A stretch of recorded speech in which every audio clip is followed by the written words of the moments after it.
तुम अकेले रहते हो? हाँ, अकेला ही रहता हूँ। Okay good. तो कपड़े उतारो। क्या? कपड़े उतारो, जिस काम के लिए बुलाया वही तो कह रही हूँ। देखिए, हाँ तो दिखा ना। तुम मुझे गलत समझ रही हो। मेरा वो मतलब नहीं था। अरे अरे, लगता है पहली बार बैठ रहा है। वैसे भी शक्ल से कौला माली लगता है। चल बेडरूम बता, या इधर ही कार्यक्रम शुरू करूं?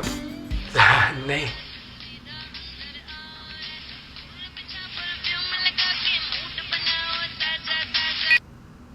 क्या रे चिकने, कल ही मिली थी ना तेरे से, आज क्यों फोन कर रहा है? देख अभी ग्राहक के साथ हूँ, काम निपटा के फिर बात करती हूँ। अरे तेरे को बोला ना ग्राहक के साथ हूँ, समझता नहीं है?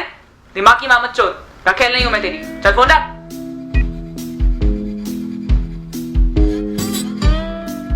तेरे को क्या स्पेशल इनविटेशन देना पड़ेगा? चल फटाफट कपड़े उतार, टाइम नहीं है मेरे पास, दूसरे कस्टमर्स के पास भी जाने का है मेरे को। मैंने इस काम के लिए यहाँ पे नहीं बुलाया। तो शक्ल ताकने के लिए बुलाया है? नहीं। पता नहीं किसका शक्ल देख लिया सुबह सुबह। एक ग्राहक मिला, वो भी मिला। अबे तेरे को बोला ना, बाद में बात करती है, धंधे में बैठी है, समझता नहीं है? भड़ुआ फोन रख। निकलती है मैं, फालतू इधर बुला के टाइम खोटी किया। एक मिनट रुको तो, बैठो। 1 मिनट रुक जाओ। क्या चाहिए अभी? प्लीज बात सुनो, मैं सब डिटेल में समझाता हूँ। 2 मिनट दो जरा। काय को?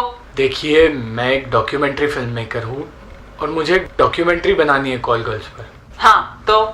मुझे बस तुम्हारी थोड़ी सी मदद चाहिए। मुझसे लोग मदद नहीं मांगते दोस्त। क्या मांगते हैं बताऊं? वो पता है क्या मांगते हैं, पर वो नहीं चाहिए। मुझे सिर्फ थोड़ा सा टाइम चाहिए तुम्हारा। देख, टाइम कम है मेरे पास। तूने वैसे भी मेरा इनफ टाइम वेस्ट कर दिया है और कस्टमर्स इंतजार कर रहे हैं। कोई और नहीं पकड़ा ना तो आज का पूरा दिन बकवास जाएगा मेरा। मुझे बस एक इंटरव्यू लेना था तुम्हारा, थोड़ा सा ही टाइम चाहिए। थोड़ा सा टाइम दे दीजिए प्लीज। एक डॉक्यूमेंट्री तुम्हारे ऊपर बनानी है। डॉक्यूमेंट्री मुझ पे? सटक गया है क्या? पी के बैठा है ना? नहीं, ऐसा कुछ नहीं है, बस थोड़ी सी मदद कर दीजिए।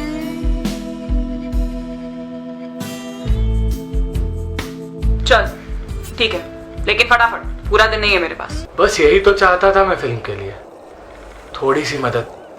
पहले तो मुझे लगा कि इस टाइप की लड़की को मनाना मुश्किल होगा,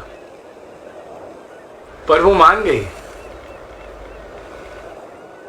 और मेरी फिल्म के लिए मुझे एक किरदार मिल गया।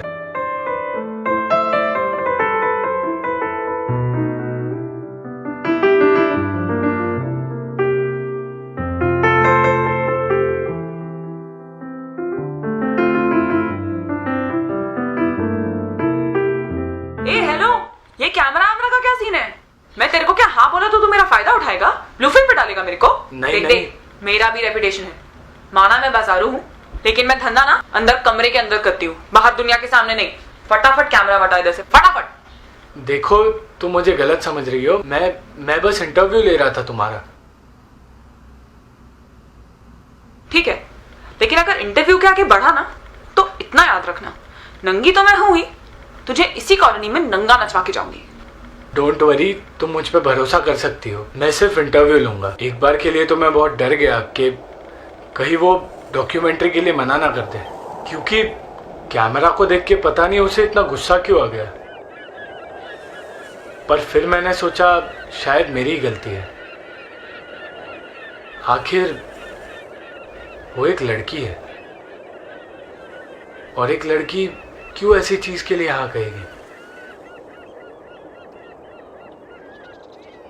मैं बस उसे भरोसा दिलाना चाहता था कि मैं कुछ गलत नहीं कर रहा हूं। इसीलिए मैंने उसे कहा भी, डोंट वरी, मैं तुम्हारा चेहरा ब्लर कर दूंगा। अरे काय को? हीरोइन दिखती है तो हीरोइन दिखाना मांगता है ना, लेकिन कोई कीड़े कांडे नहीं करने का, समझा क्या? हाँ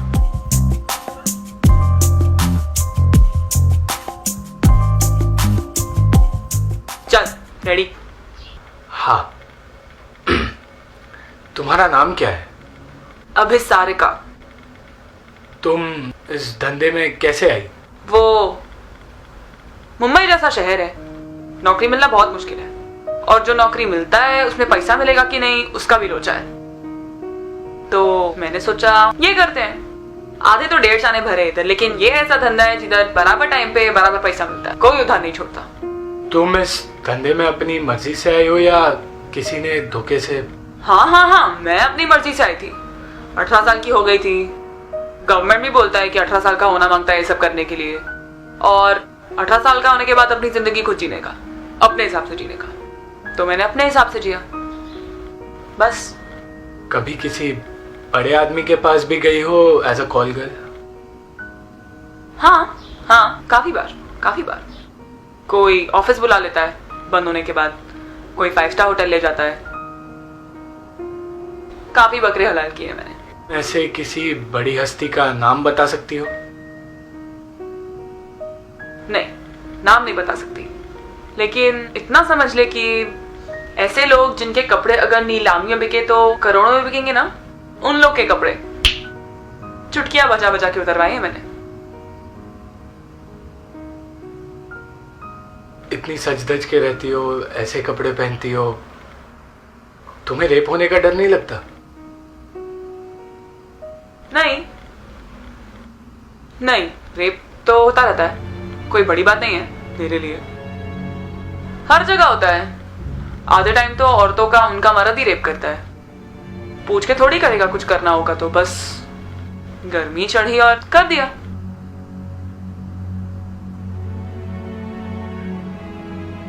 लेकिन कुछ तेरे जैसे भी होते हैं जो समझ के लेते हैं। बस हो गया। बस इतने में तेरी फिल्म बन जाएगी? पूरी तो नहीं बनेगी, पर ठीक है, जितना जरूरी था पूछ लिया मैंने। तू कितना ठंडा है रे। तेरे को इतना अच्छा मौका मिला, इतनी अच्छी लड़की मिली, और तू ऐसे चिंदी सवाल पूछ रहा था। एक कॉल गर्ल की जिंदगी से इतना ही नाता है ना। मैं समझा नहीं। जाने दे, तेरा काम हो गया, मैं चलती है। रुको, समझा के जाओ, वरना ये सवाल मेरे दिमाग में ही रहेगा हमेशा।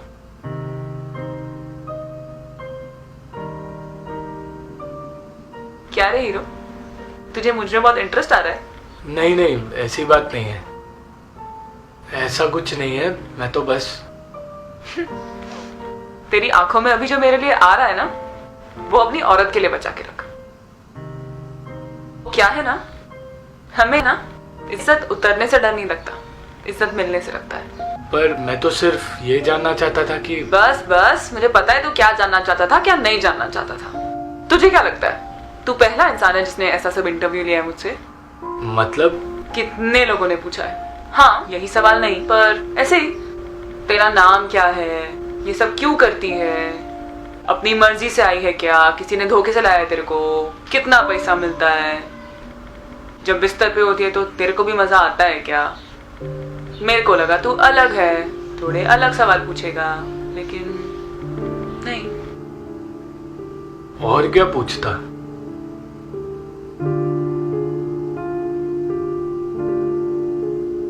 सही है, एक कॉल गर्ल से और पूछ भी क्या सकता है। मैं एक सवाल पूछूं? हाँ जरूर। मेरे को मुंबई में धंधा करते हुए बहुत टाइम हो गया। बहुत लोग आए, बहुत लोग गए, बहुत लोगों ने ऐसे सवाल भी पूछे। काफी इंटरव्यू करने के लिए हमारे एरिया में आते हैं। मुझ जैसी कॉल गर्ल्स को, राह चलते किन्नरों को, भिखारियों को, ऐसे कई सवाल पूछते हैं। और सिर्फ हिंदुस्तान की नहीं, फॉरेन में भी ऐसी काफी मूवीज बनती है। हाँ, पर सवाल क्या है कि ये लोग हमें अवार्ड क्यों नहीं देते, जिनकी वजह से ये लोग ये सब फिल्म बनाते हैं और अवार्ड मिलते हैं, और सिर्फ हम पे मूवी क्यों बनाई जाती है। तुम लोग के घर पे माँ बहन और कोई है नहीं मूवी बनाने के लिए जो हम पे मूवी बनाते हो? हाँ, इसका जवाब दे जरा। तो तूने क्या कहा? तेरे पास था उसके सवाल का जवाब? नहीं था जवाब। पहले तो लगा ये कैसा सवाल है जिसका किसी के पास कोई जवाब नहीं था, और अगर जवाब होता भी तो बता नहीं सकता। नहीं है ना जवाब, होगा भी कैसे। कोई नहीं, मैं बता देती हूँ। तू चाहिए तो अपना कैमरा चला, मेरा शक्ल दिखाना है तो शक्ल भी दिखा दे, कोई प्रॉब्लम नहीं। कहा ना, नंगी हूं, किसी से नहीं डरती। अब सुन, तुम लोग हम पे मूवी इसलिए बनाते हो क्योंकि तुम्हें लगता है कि हम तुमसे अलग हैं। हम बाजार में बिकते हैं तो कैमरा पे हमें नंगा करके किसी के बाप का थोड़ी कुछ जाना है। हम तो बस कोई चीज है ना जिसे पैसे दो और खरीद लो, कोई भी खरीद सकता है। और वैसे भी अपनी पब्लिक को हर दिन कुछ ना कुछ नया नया गरम मसाला चाहिए रहता है, तो हम पे मूवी बनाओ और दिखा दो। लड़की है, बिक जाएगी, नहीं बिकी तो अवार्ड तो मिल ही जाएगा गवर्नमेंट की तरफ से। तुम लोग अपनी घर की औरतों पे मूवी क्यों नहीं बनाते? हम में कोई फर्क नहीं है, फर्क सिर्फ इतना है कि हम बदनाम हैं और वो दिल हमारे पास भी है, अच्छा बुरा हमें भी महसूस होता है, दुख और दर्द हमें भी पता है, प्यार और नफरत के बीच फर्क हम भी समझते हैं। उन्हें देवी का दर्जा दिया जाता है और हमें देवदासी बना के रखा गया है। उनकी लोग एक्चुअली सुनते हैं और हमें सिर्फ देखते हैं। जब मैं तेरे घर आई, तूने मुझसे मेरा नाम पूछा, अपना नाम बताया? क्यों? ताकि मैं तुझे बदनाम न कर दूं। वहीं कोई दूसरी लड़की होती तो तू पहले उसे अपना नाम बताता, ताकि वो तुझे याद रखे, क्योंकि वो तुम्हारी दुनिया की होती है। कितना अच्छा डायलॉग है ना, तुम्हारी दुनिया। सच है ना, तुम लोगों ने हमें कभी अपने समाज का हिस्सा ही नहीं समझा, कभी अपने जैसा बनाया ही नहीं। अरे ऐसी बात नहीं है, सब ऐसे नहीं होते। ठीक है, मान लिया। इतना बता, मैं इतनी गर्मी में तेरे घर आई, एक गिलास पानी भी नहीं पूछा तूने मुझसे। इतनी गैरत तो हम में भी होती है दोस्त। हम क्या इंसान नहीं? अब आई एम सॉरी, मैं एकदम से भूल गया। सही है, हम भूलने वाली चीज ही तो है। आज मैं तो कल कोई और। बहुत है मार्केट में अवेलेबल, पर ये तुझ पे लागू नहीं होता क्योंकि तूने तो कुछ किया ही नहीं।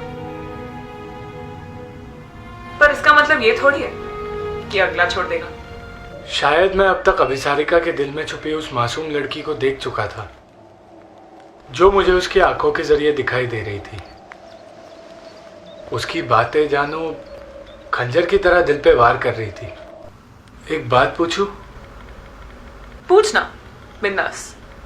क्या इतना सुन के सोने का मन कर रहा है? नहीं, पर तुम इतना कड़वा क्यों बोलती हो जब तुमने ही ये धंधा चुना है? सच कड़वा ही होता है, सिर्फ इसलिए क्योंकि मैंने ये धंधा चुना। इसका मतलब ये नहीं कि मुझे अच्छा लगता है। जब मैं लोगों के साथ सोती हूं, पैसे मिलते हैं, बिकती हूं, घिन मुझे भी आती है, दर्द मुझे भी होता है, लेकिन क्या करूं?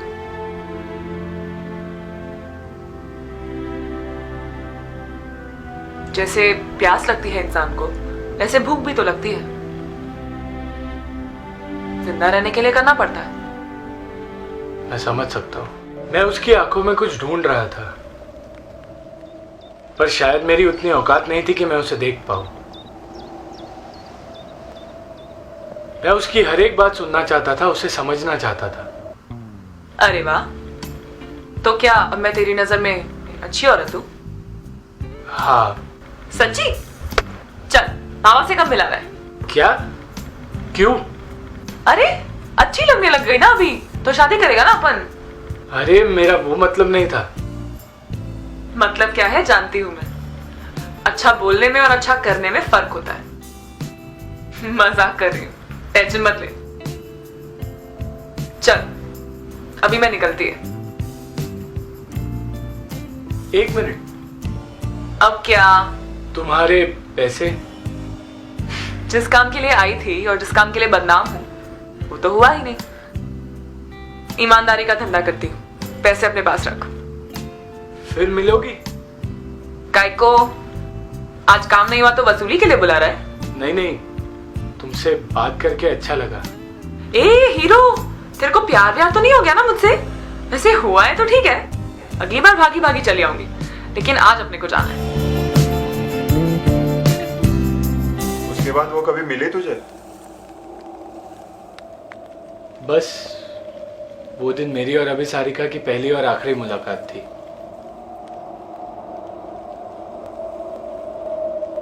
पर जाते जाते वो मुझे एक ऐसा चेहरा दिखा गई जो मैंने कभी देखा भी नहीं था। उस दिन मुझे एहसास हुआ कि इंसान जैसा दिखता है वैसा होता नहीं है। उसे देखने के लिए नजर की नहीं, नजरिए की जरूरत होती है। मैंने उसे ढूंढने की बहुत कोशिश की, पर वो मिली नहीं। कई सारे अवार्ड्स मिले। अवार्ड्स लेने जब भी स्टेज पर जाता तो अभिसारिका का वही चेहरा ढूंढता, हर किसी का शुक्रिया अदा करता, हर किसी का, अभिसारिका का भी। बस नाम नहीं लेता। कैसे लेता? आखिर मैं भी तो उन्हीं इंसानों की दुनिया से हूं जहां अभिसारिका को आज भी अभिशाप माना जाता है।